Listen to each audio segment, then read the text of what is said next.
Salam dəyərli abituriyentlər. 31-ci sualda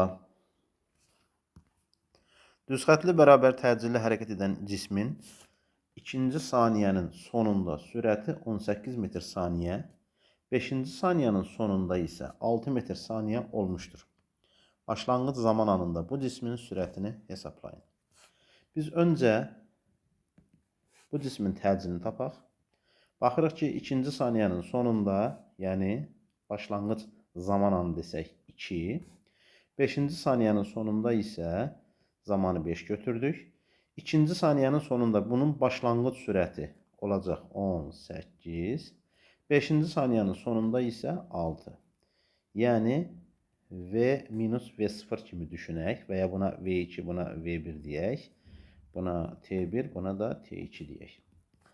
Olacaq neçə? Mənfi 12 bölünsün 3. Təcil oldu mənfi 4. Göründüyü kimi 18-dən 6-ya sürəti azalıb, yəni yavaşlayan gedir. Təcili tapdıq. Deyir ki, başlanğıc anda bu cismin sürətini hesablayın. Bizdə V bərabərdir, daha doğrusu V0x plus AXT kimi yazsaq, V-ni məsələn 18 götürsək ki, 6 da götürə bilərik.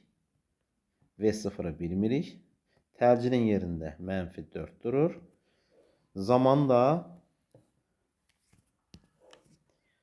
başlanğıcdan ikinci saniyənin sonuna kimi 2 götürə bilərik. Bu zaman deyəcəyik ki, 18 plus 6 bərabərdir V0, yəni 24.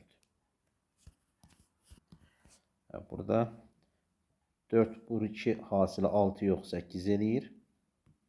18 plus 8 eləyəcək neçə? 26. Və ya digər kimi yoxlaya bilərik. 6 bərabərdir 5-ci saniyənin sonunda. Başlanğıc sürəti bilmirik. Təcili 4, zaman 5.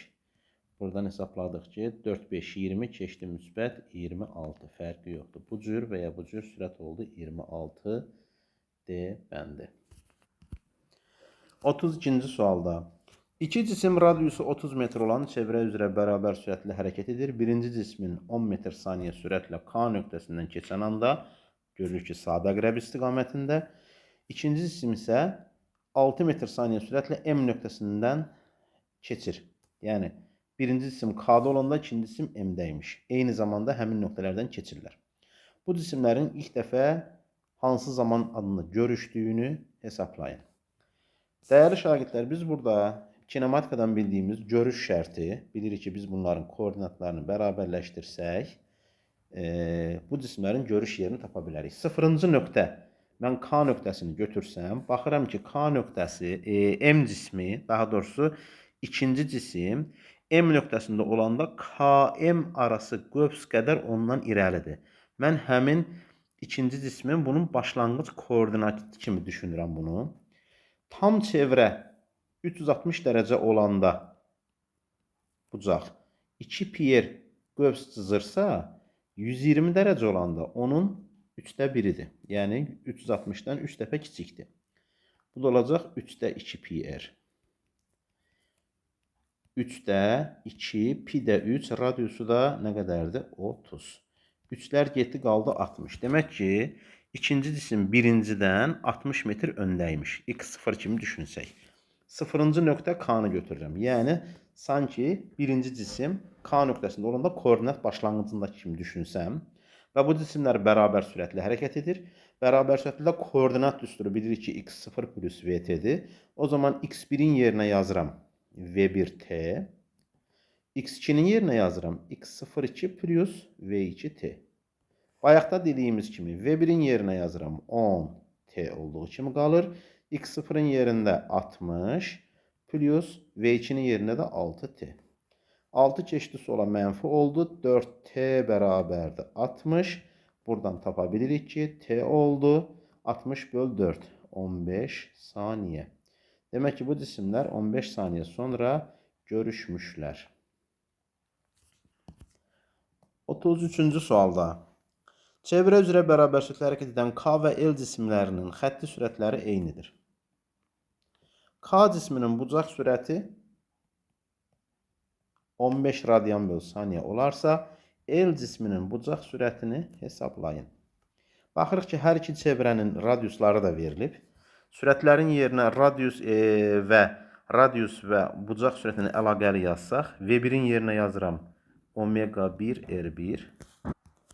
V2-ni də yerinə yazaram omega 2 R2. Burada K və L cisimləri deyilir. Baxdığımız kimi istəyirsiniz bunu bir çevrəsində K nöqtəsi dediyinə görə biz buna omega K RK, iki çevrəsində də omega L RL kimi ifadə edə bilərik. Omega K'nın 15, RK'nın 3R olduğunu görürük.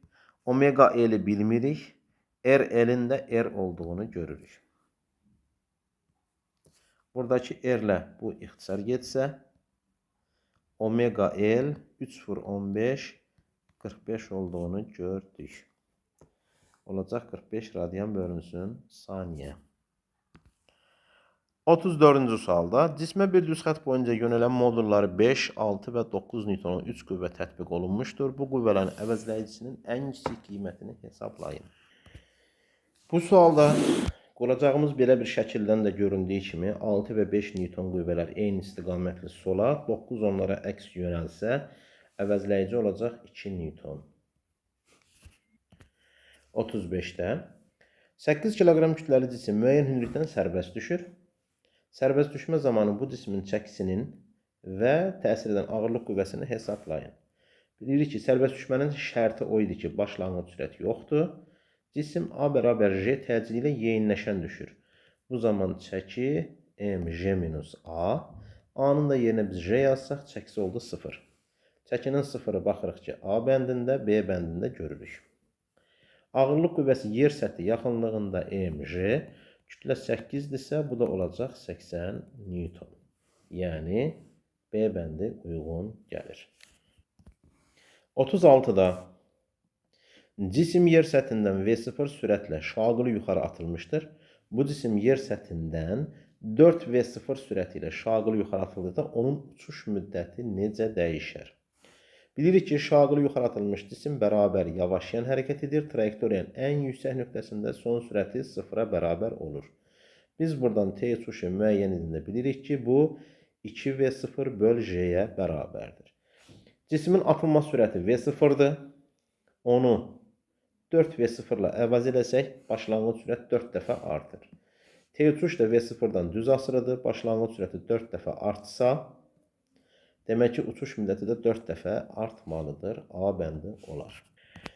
37-də sıxılmış yaya bərkidilmiş cisim üfüqi səth üzərində sükunətdədir. Cismə təsir edən sükunət sürtünmə qüvvəsi hansı istiqamətə yönələr? Burada sıxılmış yay sözü olduğuna görə, demək ki, hər hansı bir qüvvə yayı sola sıxıb. Yəni, yayı sola sıxıb.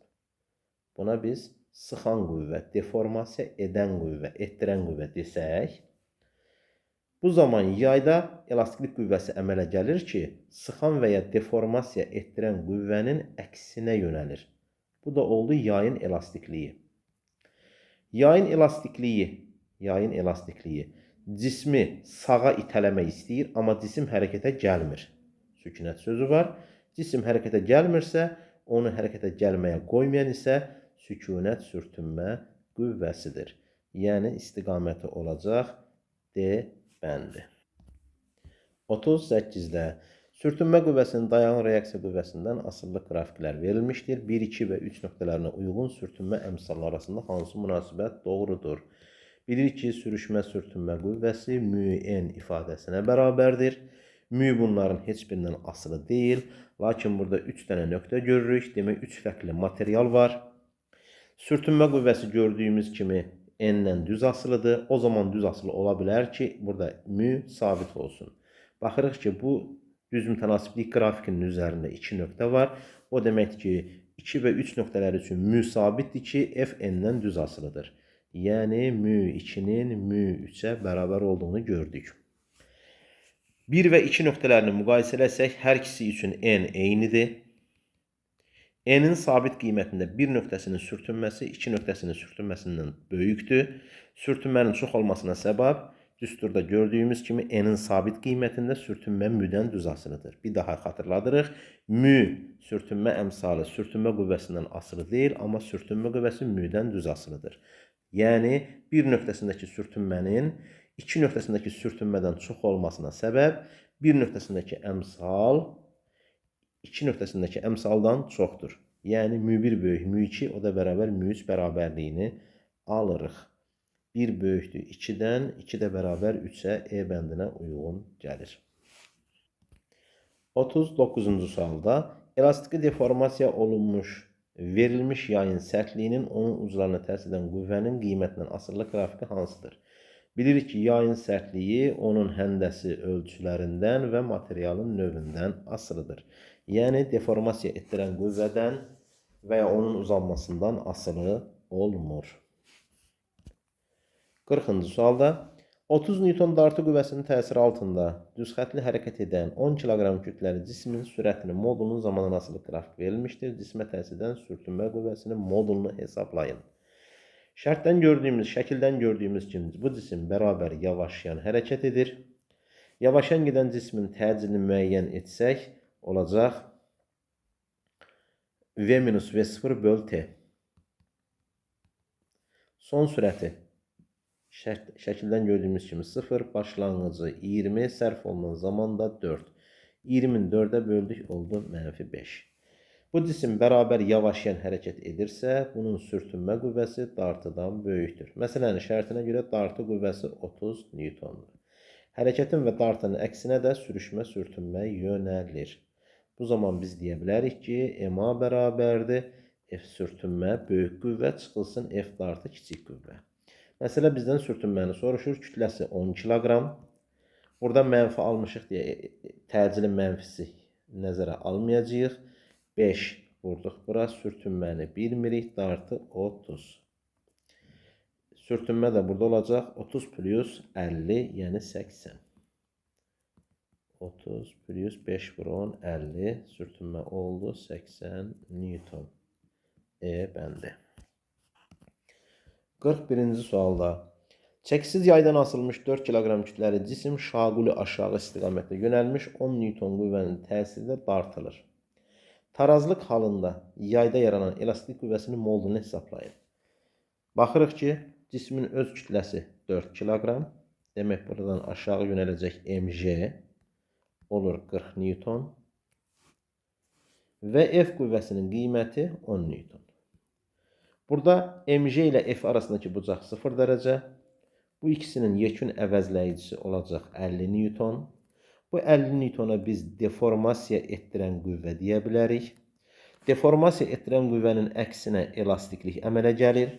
Tarazlıq şərtinə əsasən deyə bilərik ki, F elastik, deformasiya qiymətcə bərabərdir. Məsələ də bizdən soruşur ki, elastiklik qüvvəsinin modulunu hesablayın.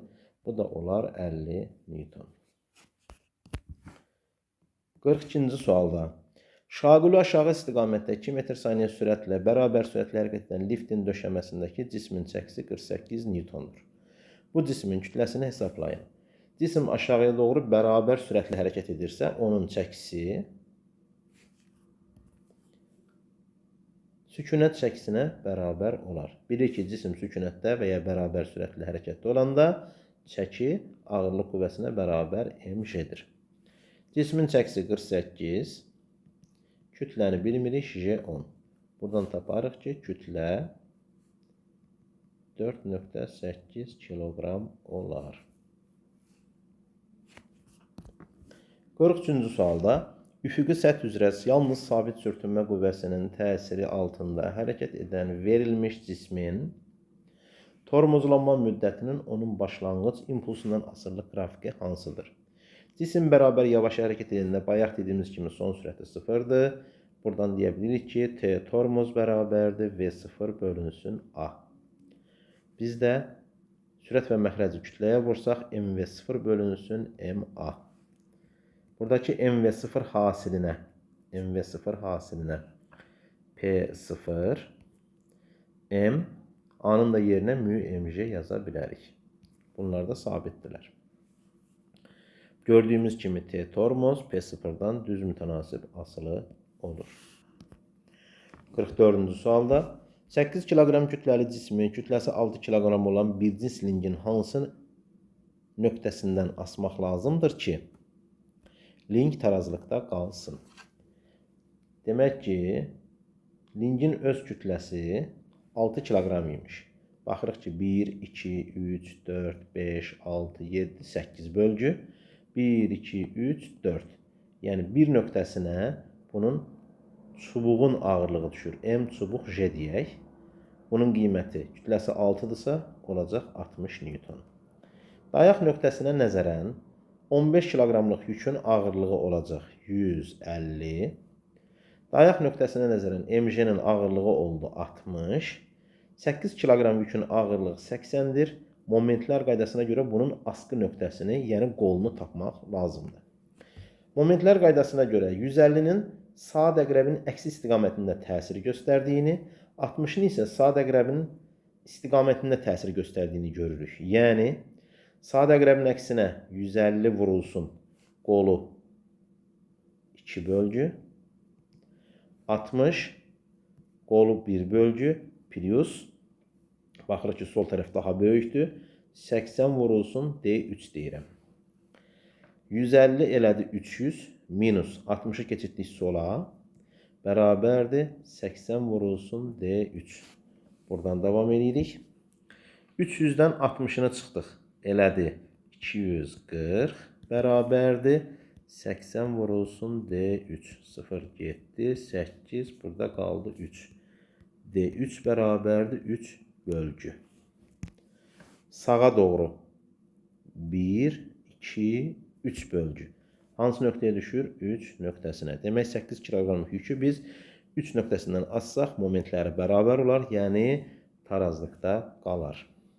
Olar doğru cavab C bəndi.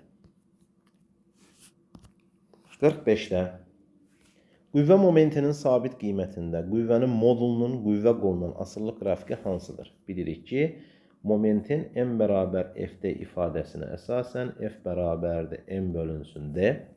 Moment sabitdirsə, F D-dən tərs mütənasib asılıdır. Yəni, tarazlıq şərtinə əsasən deyə bilirdik ki, kiçik qola böyük qüvvə və ya böyük qola kiçik qüvvə F D-dən tərs mütənasib asılı olar. 46-cı sualda verilmiş kütləli cisim blokların köməyi ilə hamar mail müstəvi boyunca bərabər sürətlə qaldırılır. Sistem qüvvədən neçə dəfə qazanc verər? Dəyərli şagirdlər, biz bunu 1, 15 desimetrin onun mail müstəvinin uzunluğu, 3-ün isə hündürlüyü olduğunu bilirik. Bilirik ki, mail müstəvi L böl H dəfə, yəni 15 böl 3, 5 dəfə qazanc verir. Burada 2 dənə blok var. Bu tərpənməz blokdur, qazanc vermir. Bu tərpənən blokda 2 dəfə qazanc verir. 5-i də 2-yə vursaq, sistem 10 dəfə qazanc verir deyə bilərik. Bu qısa yolu. Həll yolunu isə belə deyək. Baxırıq ki, bu ipin bir ucu bax bura bərkidilib, bir ucundan isə F qüvvəsi dartır. Demək ki, buradakı dartı F, bu da F-dir. F-ləri toplasaq, bura oldu 2F. Cismi mail müstəvi boyunca yuxarıya doğru 2F qüvvəsi dartır. Bu istiqamətdə isə MJ-nin paralel qolu yönəlir. Tarazlıq şərtinə görə, yəni bərabər sürətli şərtindən deyə bilərik ki, 2F bərabərdir F paralelə, yəni MJ sinus alfaya. Buradan deyə bilərik ki, 2F bərabərdir MJ. Bilirik ki, sinus iti bucaq qarşısındakı qatidin hipotenuza nisbətidir. Yəni, H böl L. O da olar MJ, H-ın yerində 3, L-in yerində 15 durur. Biz buradan F-i tapsaq, F bərabərdir 2 vur 15 böl 3 MJ. 30, 30'u da 3'e böldük. Bir dəqiqə, tənasübü səhv yazdıq. 15'i vurduq 2'ye 30. 30 F bərabər 3 MJ. Buradan F'i tapdıq ki, F bərabərdir MJ böl 3 MJ böl 30. Yəni 10. Bu o deməkdir ki, F-i, daha doğrusu mg yükünü mg-dən 10 dəfə kiçik olan f-lə bərabərləşdirə, tarazlaşdıra bilirik. Qüvvədə 10 dəfə qazanc verir. F-in yerinə mg böl 10 yaza bilirik. Cavab hər iki halda çıxır 10 dəfə. 47-ci sualda O nöqtəsinə nəzərən F qüvvəsinin qolu hansıdır? Bilirik ki, O dayaq nöqtəsidir. F bu çubuqla, OA çubuğu ilə alfa bucağı əmələ gətirir. Dayaqdan qüvvəyə çəkdiyimiz OA xətti F-ə perpendikulyar deyil. OC xətti isə perpendikulyardır. Perpendikulyar olduğuna görə OC xəttinə, OC uzunluğuna F qüvvəsinin qolu deyə bilirik. Demək ki, OC məsafəsi F qüvvəsinin qoludur. O da olar A bəndi. 48-ci sualda. Kütləsi 10 kiloqram olan cisim bloklar sistemi vasitəsilə 2 metr saniyə kvadrat sabit təcillə qaldırılır. İpin sərbəst ucuna təsir edən F qüvvəsinin qiymətini hesablayın. Baxırıq ki, yükün kütləsi 10 kiloqram, ağırlığı elədir 100 newton. Əgər bura F-dirsə, bir ucu bura bərkidilib, bir ucundan F qüvvəsi artır. Bütün nöqtələrində gərilmələri eyni olmalıdır. Mali müstəvidə dediyimiz kimi. Demək ki, blokların çəkisi nəzərə alınmayanda bu 2F eyni istiqamətlidir. Toplandı oldu 2F.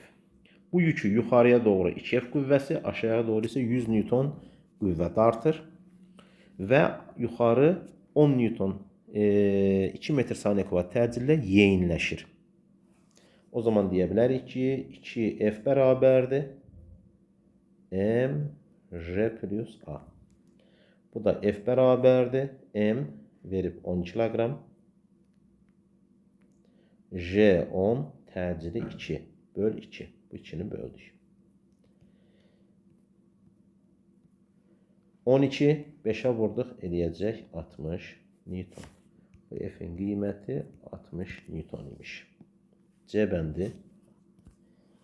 49-cu sualda hansı cihazlardan istifadə edərək cismin kinetik enerjisini təyin etmək olar? Bilirik ki, kinetik enerji cismin hərəkəti zamanı malik olduğu enerjidir. mv kvadrat bölü 2-yə bərabərdir.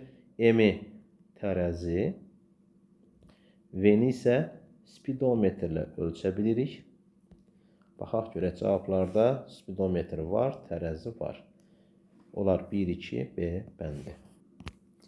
50-ci sualda 2y potensial böl x ifadəsi ilə hansı fiziki kəmiyyət təyin olunur? Y yayın potensial enerjisi. 2 x olduğu kimi saxladıq. Yayın potensial enerjisinin ifadəsinə biz kx kvadratı böl 2 yaza bilərik. Və ya nə yaza bilərik? 2-ni saxladıq. Potensial enerjinin yerinə biz fx böl 2 yaza bilərik. Buradan 2-lər ixtisar getsə, x-lər də getsə, yerdə qalar f. Bu f-ə biz elastiki qüvvə deyə bilirik. Bu da olar elastiklik qüvvəsi A. 51-ci sualda cismin kinetik enerjisinin onun impulsundan asırlıq diaqramı verilmişdir. Kütlə sabitdir. Bilirik ki, kinetik enerji mv kvadratı böl 2 düsturu ilə burada impulsdan asırlıq diaqramı verilib və kütlənin sabit qiyməti üçün P kvadratı bölünsün 2M ifadəsi ilə hesablanır.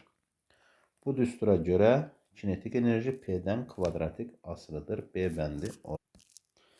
52-ci sualda tərcil və impuls üçün Euler-Venn diaqramında uyğun ifadələri müəyyən edin. Vektorial fiziki kəmiyyətdir. Bilirik ki, hər ikisi vektorialdır. Sürət istiqamətində yönəlir. Impuls mv ifadəsinə əsasən sürətlə düz mütənasib asılıdır və sürət istiqamətdə yönəlir.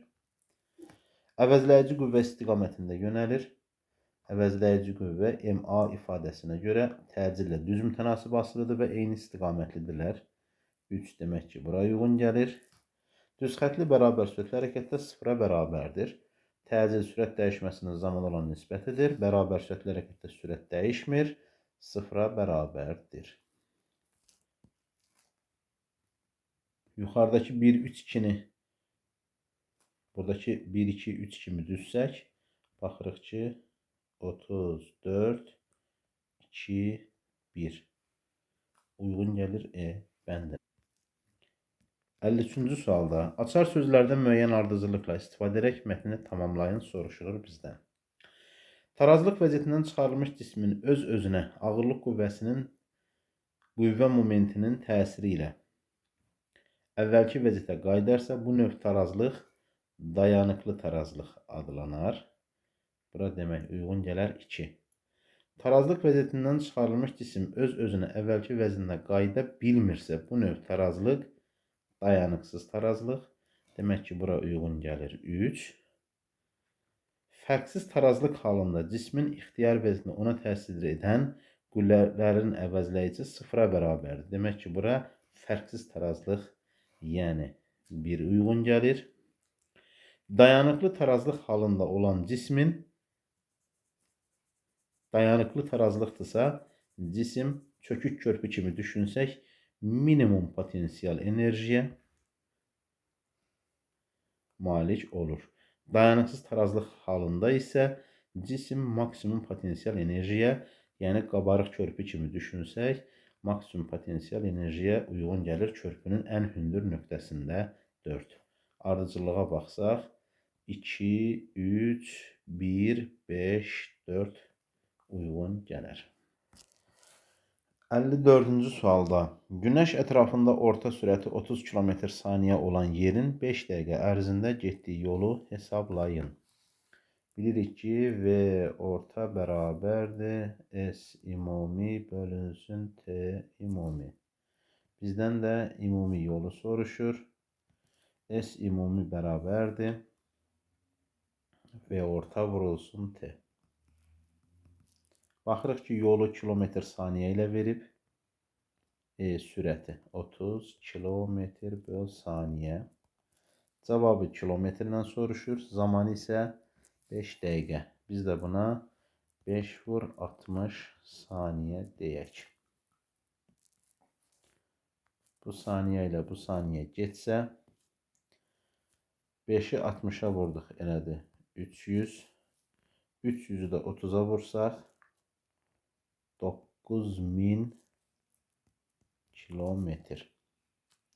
Məsələ də bizdən yolu kilometrlə soruşur.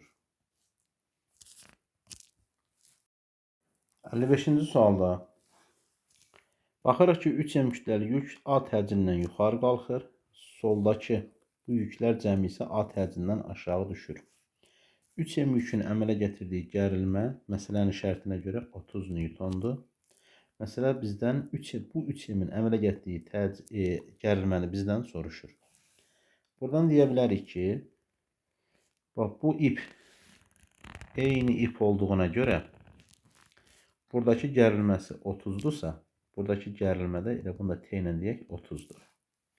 Sol tərəfdə baxırıq ki, bu 30-u buradakı 2 dənə yük, yəni 2M və 3M kütləli yüklər əmələ gətirir. İkisi birlikdə elədi nə qədər?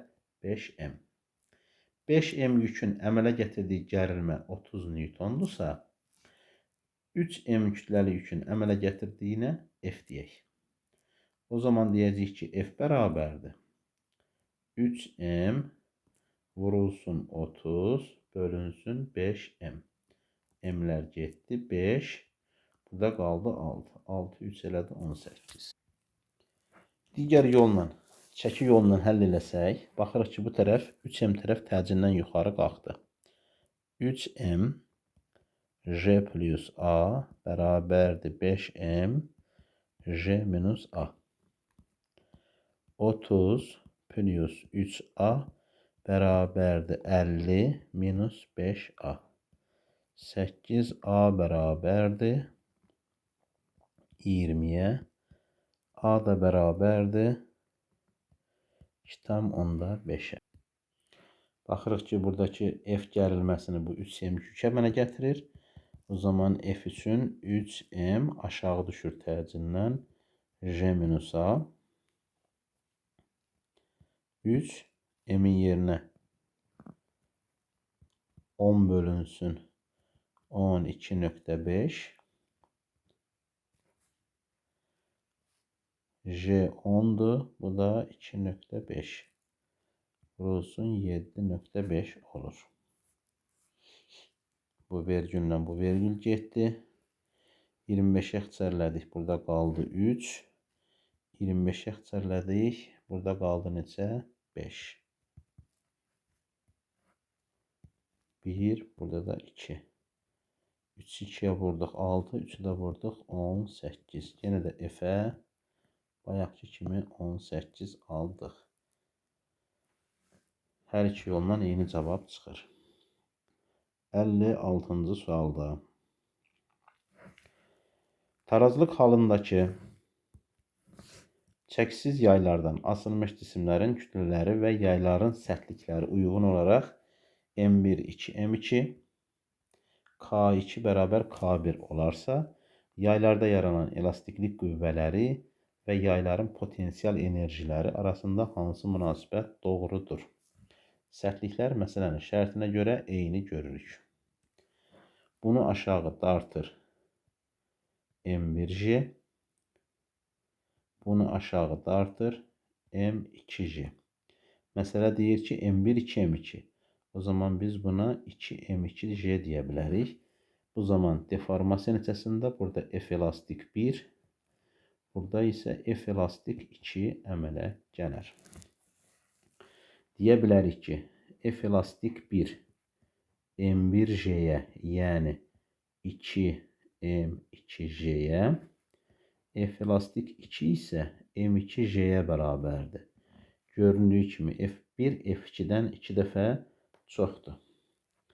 Yəni 2 mülahizəsi. Potensial enerji olacaq F kvadratı böl 2K. K'ları eyni gördük. F'dən asılıdır. F'lər də bir-birindən 2 dəfə fərqlənirsə, kvadrat olduqda zaman Y potensial 1, 4, Y potensial 2 olar. Bu da oldu 6 mülahizəsi. Yəni 2, 6.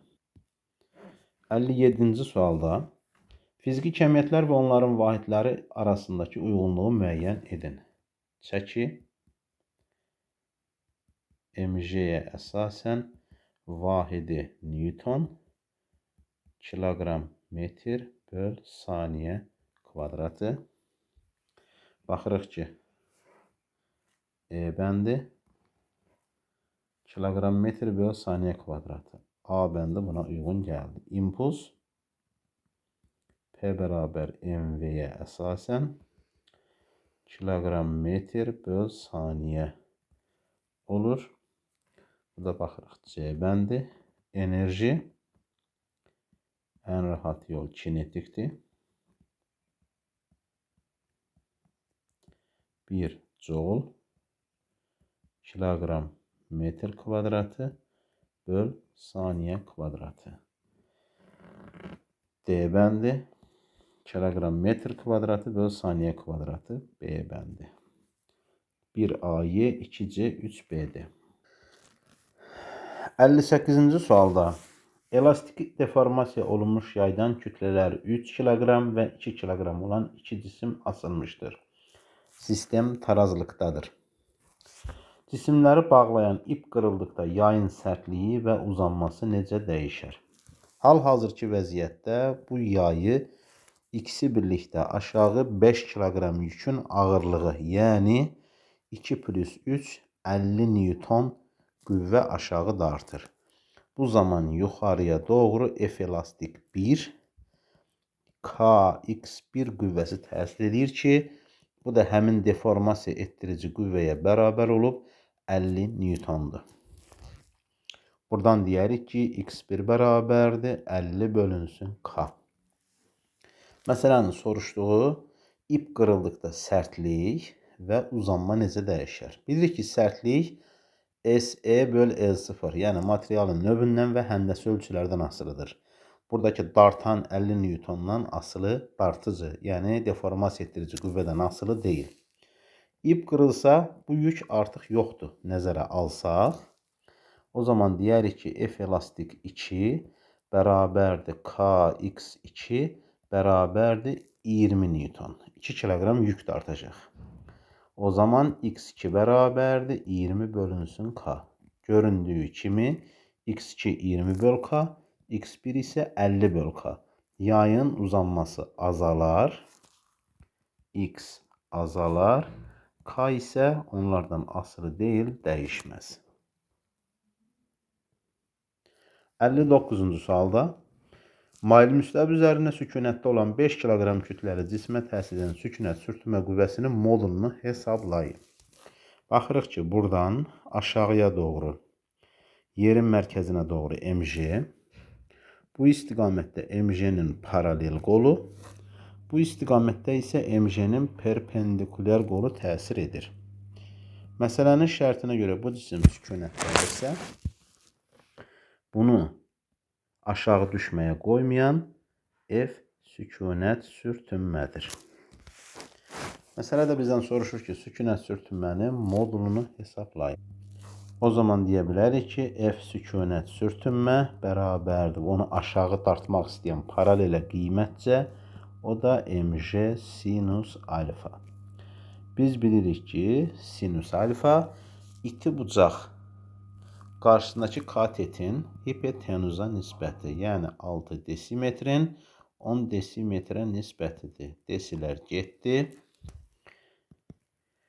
Kütləsi 5, J10, məxrəcdə 10, burada da 6. Bunlar da getsə 5 dəfə 6, 30 Newton tapırıq. 60-cı sualda üfüqi səth üzərində qoyulmuş 6 kiloqram kütləli cisim sabit 3 Newton qüvvənin təsiri ilə 2 metr saniyə sürətlə düz xətli bərabər sürətli hərəkət edir.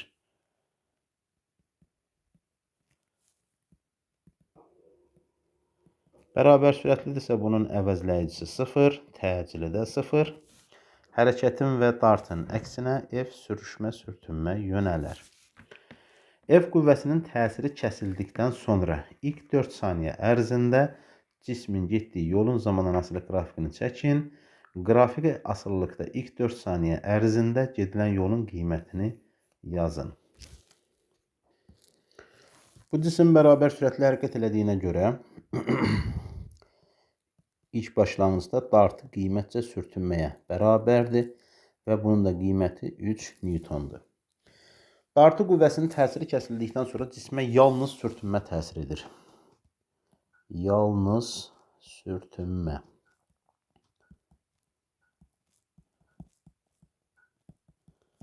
Yalnız sürtünmə təsir eləyəndə MA bərabərdir F sürtünmə və cisim bərabər yavaşlayan hərəkət edir. Buradan deyə bilərik ki, A bərabərdir F sürtünmə 3 bölünsün M6. Elədi necə? 0,5 metr böl saniyə kvadratı. Həmin anda cismin sürəti 2 idi. Bu olacaq bunun başlanğıc sürəti. Yəni V0 da olacaq 2. Zaman da verib 4 saniyə ərzində getdiyi yolu tapın. Biz də deyərik ki, S bərabərdir. S bərabərdir. V0 T minus AT kvadratı böl 2. V0 2, T 4'dür minus 2 də A'nın yerində 0,5, T'də 4 kvadratı 16. 2, 4, 8. 16'nı 0,5'e vurduq 8, 2 də böldük 4. Minus 4. O da oldu 4. Məsələdə bizdən soruşur ki, qrafiki asılılıqda ilk 4 saniyə ərzində gedilən yolun qiymətini yazın. S-in T'dən asılılığı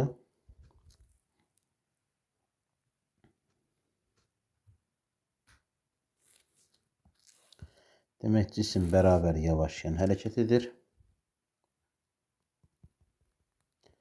Bu F'in təsiri kəsildikdən sonra ilk 4 saniyə ərzində göründüyü kimi 4 metr yol gedib.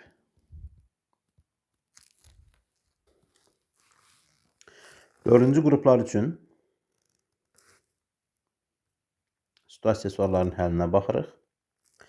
Deyir ki, üfüqi səth üzərinə qoyulmuş M1 4 kiloqram və M2 6 kiloqram kütləli iki taxta parçası bir-birinə iplə bağlanmışdır.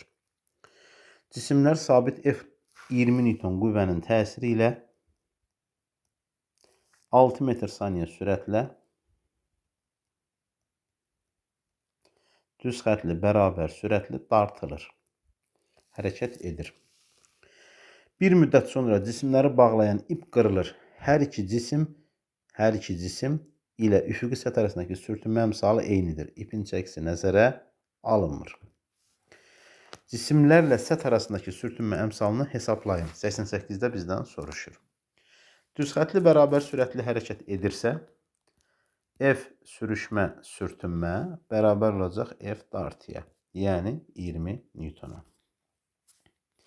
Sürüşmə sürtünmə üfüqi səth üçün μmj yaza bilirik. O da bərabər olur 20 Newtona.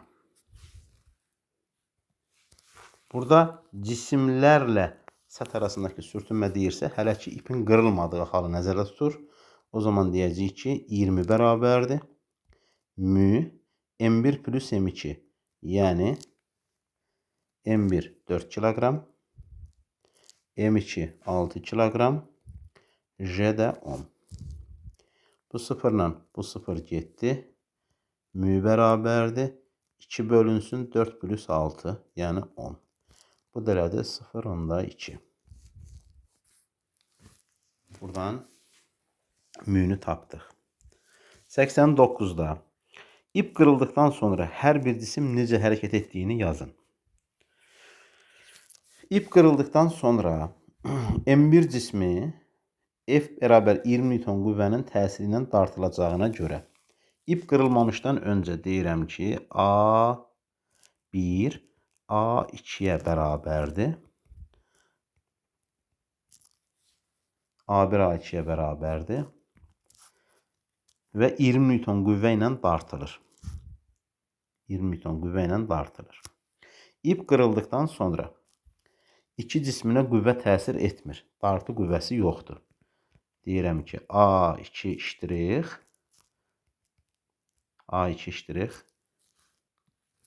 bir dəqiqə. Burada biz balaca bir səhv elədik. İp qırılmamışdan öncə cisimlər deyir bərabər sürətlə hərəkət edir. O zaman A1 A2'yə bərabər 0'a bərabərdir. Çünki F dartı 20 Newton elə F sürtünməyə bərabərdir. F sürtünməyə bərabərdir. İp qırıldıqdan sonra cismin dartan 20 Newton qüvvənin hesabına qazandığı sürət hesabına artıq qüvvə bunu dartmır. Əvvəldən qazandığı sürət hesabına yavaşıyır.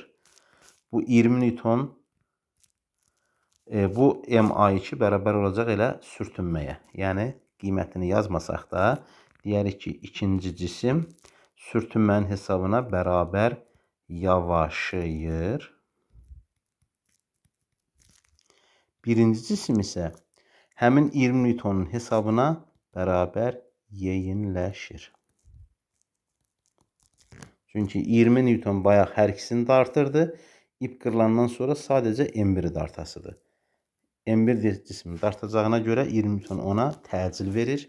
Yəni iki cismi yavaşayan, bir cismi isə yeyinləşən hərəkət edəcək. 90-cı sualda ip qırıldıqdan sonra ilk 3 saniyə ərzində M2 cisminin getdiyi yolun zamandan asırlıq qrafikini çəkin. Qrafiki asırlıqda ilk 3 saniyə ərzində gedilən yolun qiymətini yazın. Cisim ip qırılmamışdan öncə 6 metr saniyə sürətlə düz xətli bərabər sürətli hərəkət edirdi. İp qırıldıqdan sonra bu 6 metr saniyə ipin qırıldığı andakı başlanğıc sürəti oldu. Zamanı məsələ özü verib 3 saniyə ərzində getdiyi yol zaman qrafikini soruşur qiymətini. İp qırıldıqdan sonra iki cisminə M2 cisminə dartı qüvvəsi təsir etmir. O zaman MA2 yəni M2A2 bərabər olacaq F sürtünməyə, dartı yoxdur. Həmin sürtünmənin qiyməti elə 20 Newtondur. Biz də buradan A2'nin 20 bölünsün M2 cisminin kütləsi 6 kiloqramdır. Təcilini tapdıq. Məsələ bizdən bunun yolunu soruşur. Biz də deyərik ki, S2 bərabərdir V0T minus AT kvadratı bölü 2. V0 6, T 3'dür. Minus 2'də A'nın yerində 6'da 20. T'ye də verib neçə? 3 kvadratı 9.